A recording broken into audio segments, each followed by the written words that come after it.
Ayo simpan hartamu di langit. Infak dan sodakoh Bank Syariah Indonesia, nomor rekening 10352082887. Bank Muamalat, nomor rekening 30102155555 atas nama Yayasan Khalid Basalamah. Jazakumullahu khairan. Innal hamdalillah, segala puji dan puja kehadirat Allah. Nahmaduhu wa nasta'inuhu wa nastaghfiruh. Hanya kepadanya kita memuji, meminta pertolongan serta bertaubat dari dosa-dosa kita.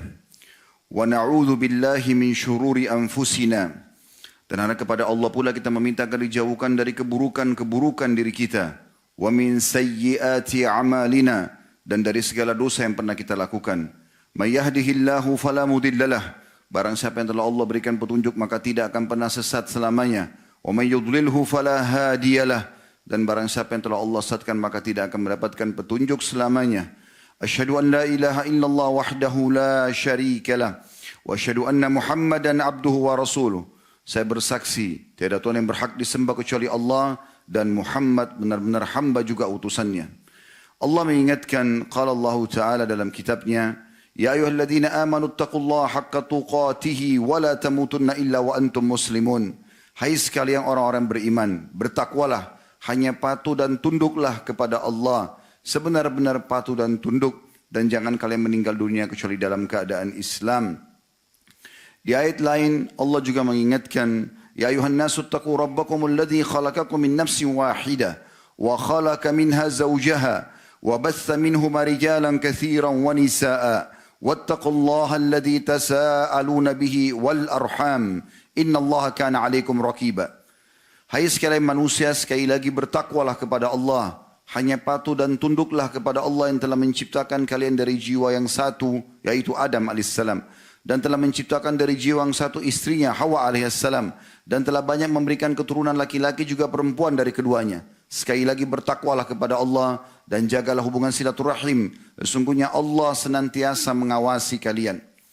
Di ayat yang ketiga, Allah pun berfirman, ya ayyuhalladzina amanu taqullaha wa qulu qawlan sadida yuslih lakum a'malakum wa yaghfir lakum dhunubakum wa man yuti'illaha wa rasulahu faqad faza fawzan 'azima.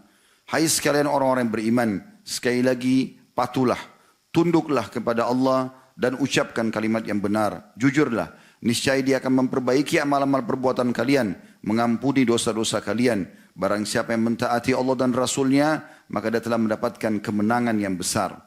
Amma ba'd, fa inna asdaqal hadithi kitabullah. Kita tahu sebaik-baik rujukan umat Islam dalam segala lini kehidupan mereka, terutama ibadah, adalah kitabullah, Al-Quran. Wa khair hadyu, wa khairul hadi, hadyu Muhammadin sallallahu alaihi wa ala alihi wa sahbihi wa sallam. Dan sebaik-baik petunjuk setelah Al-Quran adalah petunjuk Nabi besar Muhammad sallallahu alaihi wa ala alihi wa sahbihi wa sallam. Wa syarrul umuri muhdatsatuha, dan seburuk-buruk perbuatan dalam ibadah yang tidak punya rujukan dari Al-Quran dan sunnah. Fa inna kulla muhdatsin bid'ah. Semua perbuatan ibadah yang tidak punya rujukan dari wahyu dikenal dengan perbuatan baru dalam agama. Wa nabidatin dhalalah, dan perbuatan baru akan membawa pelakunya pada kesesatan dan kekeliruan. Wa idhalanin finnar, dan kesesatan yang membawa pelakunya ke dalam api neraka. Saudaraku seiman rahimani rahimakumullah. Judul khutbah Jumat kali ini, sadarlah peringatan sang raja telah datang. Banyak sekali fenomena yang terjadi dan terus terulang. Baik itu dari tahun ke tahun, lebih kecil lagi, dari bulan ke bulan, bahkan setiap pekan, atau dari pekan ke pekan, dan ada yang dari hari ke hari. Ada yang sudah menginternasional, seperti kasus corona yang kita tahu sampai hari ini belum selesai, 2 tahun lebih. Belum lagi yang lingkup di Nusantara tercinta ini. Fenomena-fenomena yang nampak depan mata dan bisa dirasakan. Bagaimana adanya tsunami, longsor, dan segala macam hal yang kita lihat dari fenomena alam. Banyak di antara kita hanya mengatakan itu fenomena alam. Bahkan hanya dianggap sebuah bencana biasa. Dan tidak dijadikan sebagai peringatan. Di mana letak iman dan keyakinan kita kepada Allah subhanahu wa ta'ala. Padahal ini semua jelas nyata kalau sebuah peringatan. Bagaimana Allah Azza wa Jalla menjelaskan dalam banyak ayat-ayat Al-Quran. Dan juga baginda Nabi SAW menjelaskan dalam hadis-hadis beliau. Bahwasanya semua yang tertunjuk atau terlihatkan dalam fenomena alam atau di fenomena alam itu pasti peringatan dari Allah. Bukankah dalam sebuah riwayat sahih dijelaskan baginda Nabi SAW kalau melihat mendung saja di kota Madinah maka beliau gelisah mondar mandir sana sini sampai Ummul Mukminin Aisyah bertanya, ya Rasulullah, ada apa dengan anda? Bukankah ini hanya mendung saja? Maka kata Nabi SAW, wahai Aisyah, dari mana jaminannya kalau di belakang mendung itu bukan azab? Sampai jelas hujan turun, barulah Nabi SAW tenang. Padahal Nabi SAW pada saat itu ada. Dan Allah memastikan dalam Al-Quran, A'udhu billahi minasyaitanir rajim, wa ma kana Allahu mu'adzibam wa anta fihim, wa ma kana Allahu mu'adzibam hum yastakfirun. Tidak mungkin Allah menyiksa mereka, hai Muhammad, sementara kau masih hidup di tengah-tengah mereka. Jadi penyebab azab Allah tidak datang adalah keberadaan baginda Nabi SAW. Dan mereka tidak mungkin Allah siksa sementara masih mereka beristighfar. Ayat ini turun di kasus orang-orang Mekah yang jelas mereka banyak melakukan kemaksiatan. Tapi yang kita ambil pelajaran adalah bagaimana baginda Nabi SAW yang sudah dapat jaminan keberadaan beliau tidak menyebabkan azab Allah datang tetap gelisah. Karena tetap bisa saja Allah mendatangkan siksa seketika. Kita bisa renungi bagaimana firman Allah Subhanahu wa taala dalam banyak ayat Al-Qur'an, di antaranya yang paling jelas adalah dalam surah Al-A'raf, surah nomor 7 ayat 96 atau 97 sampai 102. Bunyinya a'udzubillahi minasyaitonir rajim, afa amina ahlul qura ay ya'tiyahum ba'suna bayatan wa hum naimun? Apakah penghuni-penghuni negeri itu merasa aman dari siksa kami karena mereka bermaksiat di malam hari pada saat mereka sedang tidur?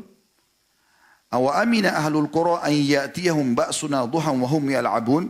Apakah penduduk-penduduk negeri yang bermaksiat itu merasa aman dari siksa kami di waktu duha, di waktu pagi, sementara mereka sedang bermain-main? Afa aminu makrallah? Apakah mereka merasa aman dari siksa Allah? Fala ya'manu makrallahi illa al-qaumul khasirun. Tidak akan pernah ada yang bisa merasa aman dengan siksa Allah kecuali kaum yang merugi. Awalam yahdi lilladina yarithuna al-arda min ba'di ahliha allau nasha'u asabnahum bidhunubihim wa natba'u ala qulubihim fahum la yasma'un? Bukankah sampai atau belum sampaikah petunjuk peringatan kepada penduduk-penduduk negeri yang mempusakai, mewarisi negeri yang dulunya di situ ada kaum atau penduduk yang Allah binasakan, bahwasanya bisa saja Allah hukum mereka dengan dosa-dosa mereka sebagaimana Allah hukum penduduk yang pernah ada di lokasi itu. Dan pastilah kami akan tutup hati-hati orang yang tidak mengambil, atau pastilah kami tutup setelah itu kalau mereka terus bermaksiat hati-hati mereka sehingga mereka tidak mengambil pelajaran. Tilkal qura naqussu 'alaika min ambaiha. Itulah negeri-negeri yang telah kami ceritakan tentang kisah mereka. Yang dimaksud di sini adalah kalau kita kembali dalam surah Ar-Raf sebelum ayat 97, kita temukan Allah SWT menyebutkan tentang kaum Nabi Nuh yang Allah binasakan. Kaum Nabi Shu'aib, kaum Nabi Musa, kaum Nabi Lut, yang sudah jelas kisah-kisah mereka, dan juga Fir'aun, kaumnya Nabi Musa yang sampai hari ini muminya masih bisa dilihat dan peninggalannya masih nampak. Allah mengatakan itulah negeri-negeri yang kami ceritakan tentang berita mereka. Walaqad ja'atuhum rusulun bil bayyinati fama kanu liyu'minu bima kadzdzabu min qabl. Sayangnya telah datang kepada mereka utusan-utusan kami.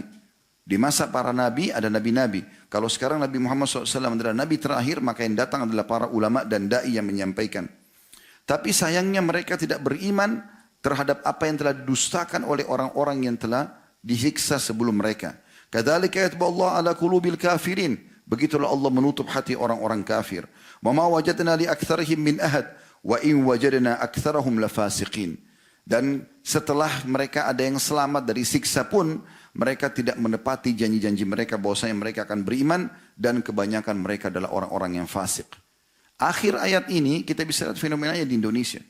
Tsunami yang menimpa Aceh dan juga menimpa Palu dan beberapa longsor ya, dan yang lainnya terjadi di beberapa wilayah.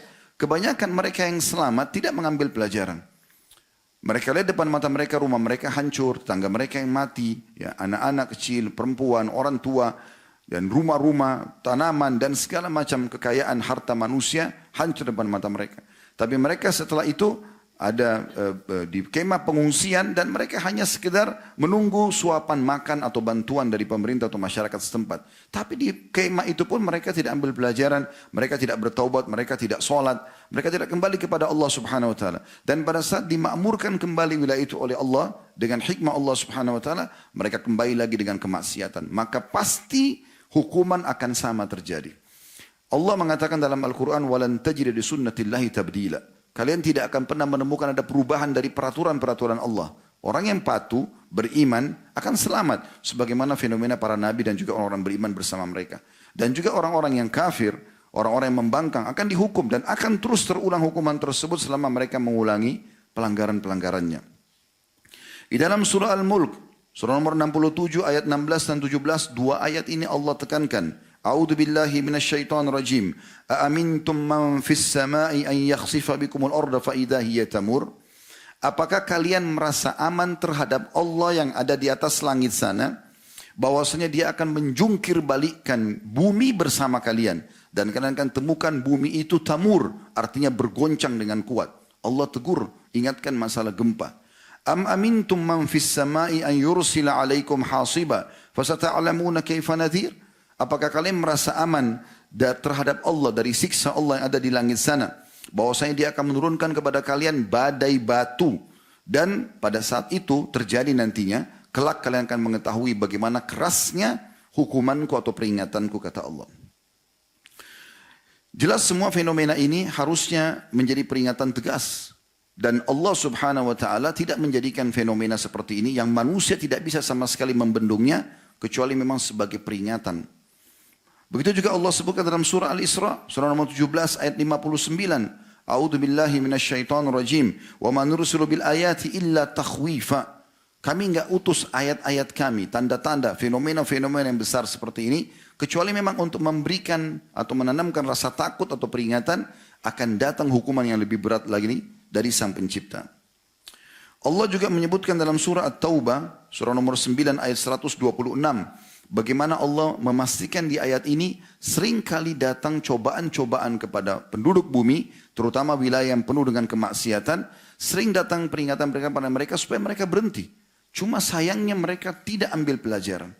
Bahkan banyak di antara mereka yang tabrakan mobilnya, kemudian temannya meninggal di sebelahnya, dia masih selamat, dia tidak berpikir ambil pelajaran, ya kalau saya semestinya bisa meninggal setiap saat sebagaimana teman saya. Dia turun dari mobil tersebut, dia melarikan dirinya, menghilangkan traumanya paling seminggu atau sebulan, setelah itu dia kembali kepada kemaksiatannya. Tidak mengambil pelajaran sama sekali. Bagaimana Allah sebutkan dalam surah At-Taubah ayat 9 surah nomor 9 ayat 126 yang bunyinya a'udzu billahi minasyaitonir rajim. Awala yarawna annam yuftanuna fi kulli amin marratan aw marrataini thumma la yatubuna wala hum yadhakkarun. Tidakkah mereka lihat bagaimana kami uji mereka dalam setiap tahunnya sekali atau dua kali? Jelas sekali ayat Allah. Sekali atau dua kali kami datangkan fenomena-fenomena itu, ya, agar mereka taubat, tapi mereka sama sekali tidak taubat dan juga tidak mengambil pelajaran. Allah Subhanahu wa taala menyebutkan juga dalam surah Sajadah, sekian banyak ayat. Surah nomor 32 ayat 21. Bagaimana Allah memang datangkan peringatan-peringatan ini, baik secara individu, penyakit di tubuhnya, gangguan-gangguan misalnya, dan juga fenomena yang besar ini sebagai peringatan. Kalau dia tidak mau berhenti, maka atau masyarakat kemudian tidak mau berhenti, maka akan datang sesuatu yang lebih besar lagi. Allah berfirman, "A'udzu billahi minasyaitonir rajim wa la nudhiqannahum minal 'adzabil adna dunal 'adzabil akbari la'allahum yarji'un." Kami pasti akan memberikan mereka siksa-siksa yang ringan di bumi ini. Menurut pandangan Allah itu sangat ringan. Semua fenomena besar ini sangat ringan. Sebelum datang siksa kami yang besar nanti di akhirat, agar mereka kembali. Sebagian salaf menjadikan bahkan saudaraku seiman fenomena kecil di diri dia. Misalnya dia jalan kakinya kesentuh batu dan sakit. Sudah cukup dia mengatakan inna lillahi wa inna ilaihi raji'un. Kami milik Allah, kami akan kembali kepada Allah. Sudah cukup seseorang di antara mereka pada saat menemukan perubahan sikap dari pasangan hidupnya. Kemudian melihat perubahan sikap dari tunggangan dia. Pada saat itu orang punya kuda dan unta. Kalau tiba-tiba tidak siap untuk melayani dia. Atau tikus di rumahnya pun dia sudah cukup jadikan muhasabah kalau ini ada sebabnya dosa. Bahkan sebagian di antara mereka lebih pekah lagi. Pada saat mereka lewat di sebuah tempat, kemudian mereka temukan di tempat itu ternyata ada bau busuk yang tercium di hidungnya saja, sudah cukup mereka memohon ampun dan istighfar. Bukankah juga disebutkan dalam Al-Quran tentang Nabi Daud alaihissalam? Dia lagi duduk di singgasananya, di kerajaannya.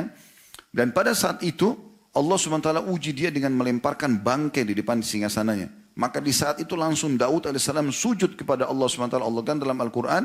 Dan beliau tidak angkat sampai Allah pastikan firman turun. Kalau ini bukan karena dosanya, tapi sebagai ujian saja Allah datangkan kepada dia. Begitu pekahnya mereka, para salafus saleh dengan dosa-dosa ini. Ada sebuah athar, riwayat kalau kita bahasakan, dinukil oleh Ibnu Qayyim rahimahullah dalam kitab Ad-Da' wa Dawa di halaman 46, tentang ada dua orang pernah datang kepada Ummul Mukminin radhiyallahu anha, Aisyah, ya, radhiyallahu anha, dan mereka berdua berkata, beritahukan kepada kami apa yang anda ketahui tentang gempa. Maksudnya yang pernah anda tahu dari Nabi SAW. Maka Ummul Mukminin Aisyah radhiyallahu anha mengatakan statement yang sangat jelas. Terjemahannya langsung, beliau mengatakan bila mereka telah menghalalkan zina, bukankah sekarang zina di mana-mana? Dan bahkan diiklankan dengan terang-terangan. Berapa banyak diskotik, bar, tempat-tempat pelacuran diiklankan. Dan bahkan ada orang secara individu pacaran di depan umum. Pacaran sebelum nikah sama dengan zina. Kata Aisyah, ini 1400 tahun yang lalu informasinya kurang lebih. Bila mereka telah menghalalkan zina, mengkonsumsi minuman keras, memainkan alat-alat musik, maka Allah cemburu di langit sana. Kemudian berfirman pada bumi, goncangkan dirimu. Kemudian jika mereka bertobat dan meninggalkan pelanggaran mereka, maka akan kembali aman. Jika tidak, maka Allah akan hancurkan dan binasakan bumi tempat mereka hidup, dan mereka pun ikut binasa. Dan ini faktanya, depan mata. Bagaimana kita bisa lihat Allah SWT menghancurkan mereka. Tapi sayangnya orang-orang yang selamat sekali lagi, mereka tidak ambil pelajaran. Mereka kembali lagi dengan tradisi dan kebiasaan mereka setelah aman wilayah tersebut. Maka terulang lagi banjir tersebut, longsor tersebut, tsunami tersebut, penyakit-penyakit dan wabah tersebut. At-Tabari rahimahullah menyebutkan dalam tafsir beliau bahwa gempa pernah terjadi di Kufa. Kufa salah satu kota di Irak. Pada masa Abdullah bin Mas'ud radhiyallahu anhu, maka beliau berkata, wahai manusia, sesungguhnya Allah menginginkan kalian tobat atau kembali kepadanya, maka segeralah kembali. Segeralah kembali. Ini diambil dari jilid 17, halaman 478. Ibnul Jauzi juga menukil riwayat dalam Zadul Masir fi ilmu tafsir di jilid 2 halaman 246 bahwa Abdullah bin Zubair radhiyallahu anhu setiap kali mendengarkan suara guntur saja. Ini biasa di setiap musim hujan pasti kita dengar suara guntur. Beliau kalau setiap kali mendengar suara guntur maka beliau langsung berkata kepada orang di sekitarnya, innahu wa'idun syadidun di ahlil ard. Ketahuilah ini peringatan yang sangat keras dan tegas bagi penduduk bumi. Artinya kalau fenomena seperti ini tidak bisa dihilangkan dan pasti terjadi. Dan umumnya memang itu untuk menakut-nakuti. Allah SWT menakuti hambanya. Dan itu juga Allah sebutkan dalam surah Ar-Ra'd, surah nomor 13 tentang masalah fenomena alam seperti ini. Sudah seharusnya setiap kita tentu introspeksi diri, muhasabah. Dan jangan selalu mengatakan, kan belum menimpa wilayah saya. Oh itu di Semeru sana jauh. Oh itu di Sulawesi sana. Oh itu di Sumatera sana. Seakan-akan tidak bisa terjadi setiap saat pada diri dia. Tidak saudaraku. Intinya bukan masalah terjadi di mana. Sebab daripada terjadinya bencana itu. Yaitu dosa yang dilakukan. Kalau dosa sudah dilakukan maka bencana yang sama bisa terjadi bahkan lebih dahsyat daripada yang terjadi di wilayah-wilayah lain. Dan kita harus tahu teman-teman sekalian. Allah SWT sudah mengingatkan. Sering kali terjadi sebelum hal yang besar ada hal-hal yang kecil. Dan itu kalau orang sadar dia akan selamat. Tapi kalau dia tidak sadar maka akan jadi musibah yang besar bagi dia. Allah sebutkan dalam surah Al-An'am, surah nomor 6 ayat 43. A'udzu billahi minasyaitonir rajim. Falaula idz ja'ahum ba'suna tadarra'u walakin qasat qulubuhum wa zayyana lahumus syaitan ma kanu ya'malun. Wa zayyana lahumus syaitanu ma kanu ya'malun. Pada saat datang kepada mereka peringatan-peringatan kami, dari hal yang kecil sampai hal yang besar, harusnya mereka tadarru'u, kembali segera. Mereka sadar gitu. Tetapi hati mereka keras dan syaitan terus menghiasi apa yang mereka lakukan. Juga dalam surah Ar-Rum, surah nomor 30 ayat 41 Allah berfirman, A'udzu billahi minasyaitonir rajim. Dhahara al-fasadu fil barri wal bahri bima kasabat aydin nas liyudhiqahum ba'dalladzi 'amilu la'allahum yarji'un. Sesungguhnya telah tersebar kerusakan di muka bumi, di daratan dan di lautan. Maksudnya maksiat kepada Allah. Kalau sudah dikatakan kerusakan berarti pelanggaran yang Allah sudah larang untuk dilanggar. Dan itu semua disebabkan karena perbuatan tangan-tangan manusia. Dan Allah memberikan kepada mereka siksaan-siksaan, peringatan-peringatan, ya, agar mereka menyadari dan kembali, ya, dari apa yang mereka lakukan. Jadi mereka tidak ulangi lagi. Apakah semua fenomena ini, saudaraku seiman, belum cukup untuk jadi peringatan buat kita? Dan terus kita merasa aman dari siksa Allah? Dari sisi lain, bila setiap kita kembali kepada Allah, Allah subhanahu wa ta'ala menjanjikan banyak hal. Artinya kalau kita tadi kufur kepada Allah, maksiat kepada Allah, diancam dan banyak sekali siksaan-siksaan yang Allah siapkan dan terlalu banyak pelajaran yang bisa kita berikan contoh. Termasuk di negara kita sendiri, di hari-hari ini banyak hal yang terjadi. Tapi kalau sebaliknya kita beriman kepada Allah, kita kembali kepada syariatnya, kita nikmati yang halal, kerjakan apa yang diperintahkan dan meninggalkan apa yang Allah haramkan, perhatikan apa yang Allah janjikan. Allah menyebutkan dalam surah Al-A'raf, surah nomor 7 ayat 96. A'udzu billahi minasyaitonir rajim. Walau anna ahlal qura amanu wattaqau lafatahna 'alaihim barakatin minas sama'i wal ardi walakin kadzdzabu fa akhadnahum bima kanu yaksibun. Andai saja penduduk negeri-negeri itu beriman dan bertakwa. Takwa artinya patuh kepada Allah. Apa yang Allah perintahkan dikerjakan, apa yang Allah larang dijauhi. Ya. Maka pasti kami akan bukakan pintu-pintu keberkahan dari langit dan bumi. Makna pintu keberkahan? Semua rezeki yang mencukupi kebutuhan mereka. Dan semuanya akan subur, semuanya akan indah, semuanya akan baik. Tetapi sayangnya mereka mendustakan, maka kami hukum mereka terhadap apa yang mereka lakukan itu. Allah Maha Adil, ya, tidak akan menghukum sebuah negeri yang patuh. Dan Allah pastikan dalam surah Hud, surah nomor 11 ayat 117. Ini pasti tidak mungkin, ya, keliru. Karena Allah sudah sebutkan dan ini akan kekal ditelawakkan orang yang beriman. A'udzu billahi minasyaitonir rajim. Wa ma kana rabbuka liyuhlikal qura bidzulmin wa ahluha muslihun. Hai Muhammad, Tuhanmu tidak akan pernah membinasakan sebuah negeri sementara penduduknya muslihun. Baik, patuh, saleh dan salihah. Allah pastikan tidak akan pernah Allah membinasakan mereka. Juga secara individu tidak akan pernah datang cobaan-cobaan berat selama mereka jauhi kemaksiatan. Juga dalam surah Al-Qasas surah nomor 28 ayat 59 Allah Subhanahu wa taala berfirman, A'udzubillahi minasyaitonir rajim, wa ma kana rabbuka muhlikal qura hatta yab'atha fi ummiha rasulan yatlu 'alaihim ayatina wa ma kunna muhlikil qura illa wa ahluha zalimin. Sesungguhnya Tuhanmu hai Muhammad tidak akan pernah membinasakan negeri-negeri sampai ia mengutus di pusatnya negeri itu rasul yang akan membaca ayat-ayat kami. Saya sudah bahasakan tadi kalau seandainya di masa hidupnya nabi-nabi dulu, para nabi-nabi yang menyampaikan. Ya. Tapi di masa kita sekarang kena Nabi Muhammad SAW penutup, maka para ulama dan da'i sudah mengingatkan. Ini enggak boleh, ini haram, hati-hati, sudah diingatkan. Maka Allah mengatakan kami tidak akan memusnahkan sebuah negeri sampai kami utus para pemberi peringatan dulu yang membacakan ayat-ayat kami. Wa ma kunna muhlikil qura illa wa ahluha zalimun. Dan tidak mungkin kami binasakan negeri kecuali memang penduduknya dalam kondisi zalim. Maka teman-teman sekalian kita harus kembali kepada Allah Subhanahu wa taala. Taubat kepadanya, beristighfar, ya. Dan bagaimana Ali bin Abi Thalib mengingatkan dalam sebuah statement yang menarik, beliau mengatakan, yang aneh adalah orang binasa padahal keselamatan ada bersamanya. Orang terkena gempa, banjir, penyakit kronis, kemiskinan dan kesusahan hidup, padahal keselamatan bersama mereka. Maka ditanyakan kepada beliau, ya, apa yang anda maksudkan dengan keselamatan itu? Kata Ali, istighfar. Bertobat kepada Allah SWT. Pasti selamat. Tidak mungkin tidak. Dan kita tahu ini diambil dari buku Al-Mujalasa wa Jawahir al-Ilm yang ditulis oleh Daruni di jilid 4 halaman 49. Dan kita tahu bagaimana kisah Nabi Yunus alaihissalam. Hampir seluruh umat yang Allah binasakan sebelum kita, itu Allah binasakan. Karena di saat sebelum datang bencana mereka ya, tidak taubat. Dan di saat bencana sementara proses terjadi, banjir mulai kelihatan, mulai gelap langit, mulai ada yang longsor beberapa jalan. Itu mereka tidak kembali kepada Allah. Kecuali kaum Nabi Yunus, kata Allah SWT. Kaum Nabi Yunus ini di wilayah Nainawa namanya di Irak. Di masa itu Nabi Yunus SAW berdakwah dan Nabi Yunus termasuk Nabi yang diutus bukan dari penduduk setempat. Jadi ada Nabi-Nabi itu dari penduduk setempat, ada juga yang tidak. Maka karena mereka lihat Nabi Yunus orang asing, mereka nggak mau dengar. Masih saja mereka sembah berhala, mereka buat kemaksiatan, kurban buat berhala tersebut, perbuatan zina, kezaliman dan seterusnya. Diingatkan nggak mau dengar. Nabi Yunus AS ambil inisiatif.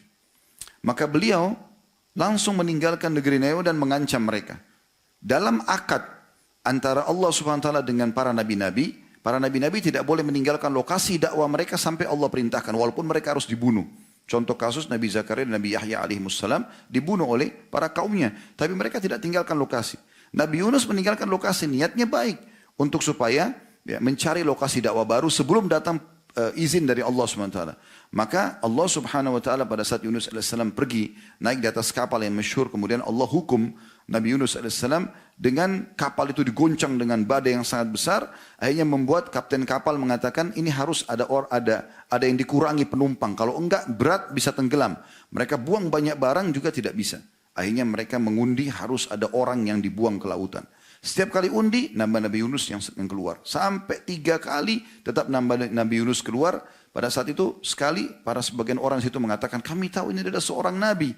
Jangan dia, coba undi lagi. Sampai 3 kali ternyata tetap nambah Nabi Yunus yang keluar. Akhirnya Nabi Yunus mengatakan ini peringatan dari Allah. Dia pun berdiri di pinggir kapal lalu dia loncat di lautan. Belum jatuh di air sudah ditelan oleh ikan paus.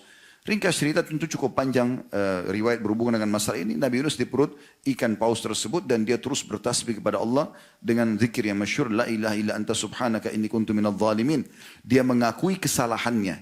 Ya. Allah mengatakan kalau bukan dia termasuk orang yang banyak berzikir, la labitha fi batnihi ila yaumi yub'atsun, maka dia akan terus berada di perutnya ikan paus sampai hari kiamat. Kuasa Allah SWT. Tapi karena dia banyak beristighfar, bertobat kepada Allah lalu dimuntahkan. Kuasa Allah, kalimat la ilaha illa anta subhanaka inni kuntu minadh dhalimin. Mohon ampun kepada Allah ini bukan hanya mengeluarkan Yunus alaihissalam dari hukuman Allah di perut ikan paus. Tapi di waktu yang bersamaan Allah datangkan badai kepada kaumnya Nabi Yunus. Di tempat lokasi Nainawa itu datang badai. Sehingga hancur patung-patung mereka yang mereka sembah selama ini. Dan air mulai naik. Cuman ada satu poin penting di sini. Raja mereka pada saat itu atau penguasa di wilayah Nainawa itu pada saat masyarakatnya pada lari semua dia mengatakan berhenti.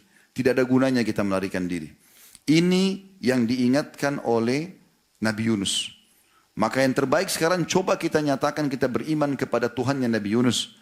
Semuanya serentak berhenti pada saat itu. Mereka sujud lalu mereka menyatakan beriman kepada Allah dan bertobat. Tiba-tiba pada saat itu air semuanya hilang. Langit kembali cerah dan mereka selamat. Akhirnya mereka semua beriman lebih dari 100.000 orang. Dan Nabi Yunus AS dikembalikan ke Nainawa dan akhirnya beliau berdakwah sampai meninggal di lokasi tersebut. Tapi Allah memastikan dalam Al-Quran bahwasanya hampir semua kami binasakan kecuali kaum Nabi Yunus. Kenapa? Pada saat peringatan mereka segera kembali. Jadi walaupun kita sudah sampai hampir disiksa oleh Allah SWT, kalau kita kembali maka dipastikan juga kita akan selamat. Qatada rahimahullah berkata, sungguh Al-Quran telah menunjukkan kepada kalian dan menunjukkan pada kalian penyakit dan sumber permasalahan kalian. Serta juga menyampaikan tentang obatnya. Ketahuilah sumber penyakit kalian dan bencana kalian adalah dosa-dosa kalian dan obatnya adalah istighfar. Dinukil dari Ibnu Katsir, tafsir Ibnu Katsir di jilid 7 halaman 2319. Aku qouli hadza, saya sudah mengucapkan perkataan saya ini wa astaghfirullah li wa lakum, dan saya istighfar kepada Allah agak jemaah dan mengajak jemaah istighfar kepada Allah. Fastaghfiruhu innahu wal ghafurur rahim. Istighfarlah karena dia Maha Pengampun dan juga Maha Pengasih. Alhamdulillah wassalatu wassalamu ala Rasulillah. Segala puji dan puja kehadirat Allah Subhanahu wa taala, juga salawat dan taslim kepada Nabi besar Muhammad sallallahu alaihi wa ala alihi wa sahbihi wasallam. Sebelum kita berdoa kepada Allah SWT di khutbah kedua, karena ada hadis Nabi SAW diriwayatkan Imam Muslim, doa hari Jumat itu ada waktu mustajab dan dia pada saat khatib duduk di khutbah kedua sampai diiqamahkan solat. Dan dalam riwayat Abu Dawud, kata Nabi SAW, Jumat ada 12 waktu, tidak ada yang berdoa, tidak ada muslim yang berdoa kecuali akan diijabah oleh Allah. Sebagian ulama mengatakan dari subuh sampai maghrib nantinya, kecuali akan diijabah, dan perbanyaklah atau kejarlah itu selepas sholat asar. Dan insya Allah kita akan berdoa sebentar lagi. Cuma saya ingin memberikan sebuah kesimpulan dari khutbah ini. Saudaraku seiman, Selalulah ambil ibrah dan pelajaran dari hal terkecil dari hidup kita. Apapun sifatnya yang kita tidak sukai, berarti peringatan dari Allah SWT. Dan setiap kali kita tidak mengambil pelajaran, maka akan datang sesuatu yang lebih besar. Bukankah setiap orang yang mau bermaksiat, berzina, mencuri, atau lakukan apa saja, Allah kirimkan kepada dia sinyal untuk takut terlebih dahulu? Tapi dia terus melakukannya, maka Allah perlihatkan ada orang lain yang melihat perbuatan tersebut, mungkin dia masih lolos dari hukuman. Dia ulangi lagi, maka Allah akan buat masyarakat menangkapnya dan akhirnya dihukum massal, bahkan mungkin bisa dipermalukan, dan bahkan mungkin meninggal, dibunuh oleh orang-orang. Maka peringatan demi peringatan akan selalu datang, maka sadarlah. Dan yang tidak kalah penting saudaraku seiman, menjadi orang yang beriman dan bertakwa, hidupnya indah sekali. Karena kita merasa semuanya Allah Subhanahu wa taala mudahkan buat kita. Bukankah orang beriman boleh makan, boleh minum, ya, berpakaian, mengejar prestasi terbaik dunianya, titel akademik misalnya, atau prestasi dalam bisnis, harta misalnya, atau jabatan, tidak ada larangan selama tidak melanggar apa yang, atau selama tidak melakukan apa yang Allah haramkan. Jadi sebenarnya kita bisa menjadi orang sukses. Islam tidak pernah membatasi seseorang harus di pendidikannya hanya sebatas ini misalnya, atau hartanya yang dimiliki hanya maksimal seperti ini. Tidak pernah. Zubair bin Awam radhiyallahu anhu pada saat meninggal, begitu juga Abdurrahman bin Auf, begitu juga Utsman bin Affan. Gudang harta mereka penuh dengan harta dan ahli waris mereka kaya raya mendapatkan harta banyak. Padahal mereka termasuk orang-orang yang dijamin masuk surga. Mereka bisa kejar prestasi dunia, tidak dilarang gitu. Dan mereka nikmat hidupnya. Mereka tinggalkan apa yang diharamkan dan ini sangat sedikit hal yang haram itu. Dan yang haram ini hanya sebagai ujian saja. Bagaimana Allah Subhanahu wa taala pada saat mengharamkan babi, Allah ganti dengan sapi, kambing, ayam, kelinci dan semua hewan air. Lalu kenapa harus masuk kepada babi yang Allah haramkan? Pada saat Allah haramkan zina pelampiasan biologis, Allah berikan kepada kita pernikahan yang juga mudah dilakukan dan juga mulia dan suci. Begitu juga pada saat Allah haramkan khamr, Allah ganti dengan air, susu, jamu, air putih, banyak yang Allah SWT gantikan. Jadi sebenarnya menjadi orang beriman nikmat, tidak ada sesuatu yang beban. Andai saja menjadi orang beriman, saudaraku seiman. Misalnya kita diberikan syahwat untuk pengen makan daging, tapi semua daging Allah haramkan. Wajar kita terjerumus. Allah berikan kita syahwat ingin berhubungan interaksi sama lawan jenis kita. Tapi Allah tidak berikan kita solusi, tidak ada pernikahan. Maka mungkin orang semua bisa terjerumus. Tapi Allah mudahkan untuk bisa kita menikmati sesuatu yang halal itu. Oleh karena itu, fokus kepada yang halal. Jadilah orang-orang yang bertakwa dan beriman kepada Allah. Maka hidup kita akan bahagia dunia dan juga di akhirat kita akan mendapatkan sesuatu yang besar. Tinggal tunggu ajal datang, maka sesuatu yang lebih besar akan kita dapatkan di sana. Surga dengan segala macam fasilitasnya yang Allah tutup dengan khalidina fiha. Kekal selamanya. Dan Nabi SAW mengatakan sampai masuk surga tidak akan habis masa mudanya, tidak akan pernah lusuh bajunya, tidak akan pernah beringus lagi, tidak ada buang air besar dan buang air kecil. Semua makanan minuman yang dikonsumsi oleh ahli surga yang tidak dibutuhkan oleh tubuh mereka akan keluar dalam bentuk keringat yang lebih wangi dari bau kasturi. Bukankah Nabi SAW mengatakan tidak ada orang yang meninggal, bayi ataupun tua, misalnya baru lahir 2 hari, atau orang yang sudah 100 tahun meninggal, kecuali Allah akan bangkitkan dengan umur 33 tahun. Enggak lebih sehari, enggak kurang sehari. Mereka tidak akan pernah merasakan lagi kesusahan. Bukankah Nabi SAW sudah mengatakan dalam hadis yang sahih juga, akan datangkan seseorang yang paling menderita di dunia, tapi dari ahli surga. Dari lahir sampai meninggal miskin, susah hidupnya. Tapi setiap azan sholat, selalu lakukan ketaatan-ketaatan kepada Allah Subhanahu wa taala. Didatangkan hari kiamat, kemudian dicelupkan satu celupan di surga dikeluarkan. Hanya beberapa detik lalu dikeluarkan. Lalu ditanya oleh para malaikat, pernahkah kau rasakan bu'us? Bu'us itu kesusahan hidup. Pernahkah kau rasakan kesusahan hidup selama ini? Pernah kau menderita? Maka jawaban dia dalam hadis yang sahih ini, tidak demi Allah, aku tidak pernah rasakan. Sebaliknya saudaraku seiman, orang yang selalu melakukan pembangkangan di dunia dideritakan oleh Allah Subhanahu wa taala. Jangan terpengaruh melihat mobil-mobil mewah orang-orang kafir atau orang-orang fasik ataupun keadaan-keadaan mereka yang sering diekspos di medsos. Anda tidak pernah tahu ada apa di dalam hidupnya. Ada banyak di antara mereka yang kaya raya tapi ditutup dengan bunuh diri. Banyak di antara mereka mungkin punya paras yang cantik dan tampan, tapi hidup mereka juga kacau, rumah tangganya kacau. Saya pernah duduk dengan seseorang beragama Katolik pada saat itu mengunjungi kami di restoran. Kemudian ditemani oleh seorang temannya jemaah umroh Muslim yang sedang bertanya konsultasi. Setelah selesai konsultasi dengan segala macam problematika rumah tangganya, bisnisnya, kehidupan dia semuanya. Lalu tiba-tiba orang Katolik ini mengatakan, Ustaz saya juga mau bertanya. Lalu saya katakan, apa yang Anda mau tanyakan? Saya ini seorang Ustaz dalam Islam. Berarti saya akan jawab dengan agama Islam. Dia bilang nggak masalah. Karena apa yang dirasakan oleh saudara saya ini ditunjuk. Karena sahabat dekat dia orang Muslim. Dia bilang ini saudara saya sama yang saya rasakan. Jadi sebenarnya mereka juga rumah tangganya kacau. Mereka punya masalah banyak gitu. Karena semua kembali kepada satu intinya maksiat. Itu di dunia Allah susahkan mereka. Di akhirat lebih berat lagi. Neraka yang tidak akan pernah ada waktu istirahat. Tidak ada kematian, ya tidak ada toleransi dan dijaga oleh para malaikat yang keras. Juga ya tegas yang kalau Allah mengatakan hukum bakar dan tidak ada negosiasi lagi pada saat itu. Jangan sampai tiba masa itu baru kita menyesal. Kembalilah teman-teman sekalian. Dan Allah subhanahu wa ta'ala menyampaikan kepada kita melalui khutbah ini. Di telinga dan di hati kita untuk kita jadikan sebagai pelajaran. Kalau tidak cukup dengan ini, maka akan datang hal-hal yang besar dalam hidup anda. Supaya anda kembali kepada Allah subhanahu wa ta'ala. Mari kita hadirkan hati kita dan fikiran kita untuk berdoa kepada Allah subhanahu wa ta'ala. Semoga Allah ijabah. Alhamdulillah Rabbil Alamin. Kami memujimu ya Allah sebagaimana layak kau dipuji sebagai pencipta. Dan kami memujimu sampai engkau mencatatkan ini sebagai tambahan amal soleh kami pada hari kiamat. Dan engkau penuhi semua kebutuhan kami sebagai tanda syukur kami kepadamu. Dan kami mengucapkan salam hormat kami kepada utusanmu Nabi Muhammad SAW. Mana engkau telah perintahkan kepada kami. Ya Allah kami tidak berkumpul di masjid ini kecuali karena kami ingin menjalankan salah satu yang telah engkau wajibkan kepada kami. Maka terimalah ibadah ini dengan pahala yang sempurna. Dan terima seluruh amal-amal soleh yang pernah kami kerjakan, yang sedang kami kerjakan, yang akan kami kerjakan sampai menjelang ajal datang nanti dengan pahala yang sempurna. Serta ya Allah maafkanlah seluruh kesalahan kami, kesalahan kedua orang tua kami, seluruh kerabat kami, seluruh muslimin dan muslimat, mukminin dan mukminat yang hidup dan juga sudah meninggal. Ya Allah jadikan negara kami Indonesia negara yang aman, tentram, damai, seluruh umat Islam di bawah naungan ukhuwah Islamiyah dan dalam hal ibadah mereka kembali kepada Al-Quran dan Sunnah, lunasi utang-utang negara kami, beri petunjuk para pemimpin kami agar kembali kepada agamamu dan syariatmu, serta jadikan kami masyarakat yang patuh sebagaimana engkau telah perintahkan kepada kami.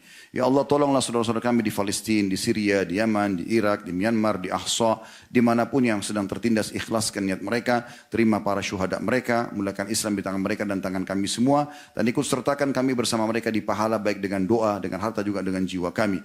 Dan ya Allah, Rabbana atina fid dunya hasanah. Berikanlah kami seluruh kebaikan-kebaikan di dunia, wa fil akhirati hasanah, dan seluruh kebaikan di akhirat nanti, wa qina adzabannar, dan selamatkan kami dari siksa api neraka, wa adkhilnal jannata ma'al abrar. Masukkanlah kami ke dalam surga bersama dengan orang-orang yang patuh, ya Azizu ya Ghaffar, wa Zat yang Maha Mulia dan Maha Pengampun, ya Rabbal Alamin Tuhan alam semesta. Wassallallahu ala nabiyina Muhammadin walhamdulillahi rabbil alamin.